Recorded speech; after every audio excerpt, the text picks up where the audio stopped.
Hello friends, કેમ છો? આજે આપણે બનાવીશું સિંગદાણાની ચીક્કી. સિંગદાણાની ચીક્કી એકદમ સરસ પાતળી બનાવવાના છે અને એકદમ ક્રિસ્પી બને છે.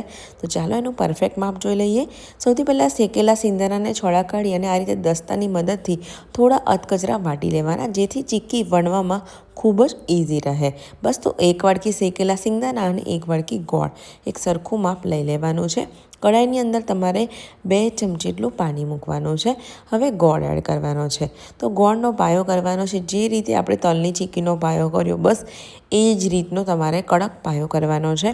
તો અહીંયા આગળ કેન્ડી જેવું તમારે પાણીમાં નાખી અને ચેક કરવાનું. કેન્ડી જેવું તૂટે એટલે સમજી લેવું કે તમારો ગોળનો પાયો તૈયાર થઈ ગયો છે. બસ તો પછી એની અંદર આપણે ચપટી ખાવાનો સોડા, ટોટલી ઓપ્શનલ છે, અને ઘી બસ અને મિક્સ કરવાનું છે. સોડા નાખવાથી જે આપણી ચીક્કી છે તે ખૂબ જ સરસ રીતે ક્રન્ચી બનશે.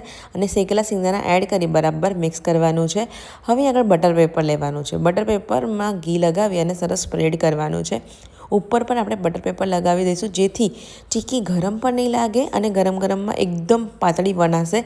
તમે બટર પેપરનો ઉપયોગ કરશો ને તો તમારી ચીક્કી એકદમ સરસ રીતે પાતળી પણ વણાશે. બસ તો આ રીતે ગરમ ગરમમાં નિશાન લગાવી દેવાના છે કટના, અને થોડીક વાર એને ઠંડી થવા દેવાની છે. અને પછી આપણી આ ચીક્કી સરસ રીતે બનીને તૈયાર થઈ ગઈ છે. તમે જોઈ શકો છો. તો વિડીયોને લાઇક કરજો, શેર કરજો અને અમારી ચેનલને ફોલો કરવાનું બિલકુલ ના ભૂલતા. મળીશું એક આવા જ નવા વિડીયો સાથે. ત્યાં સુધીને આવજો.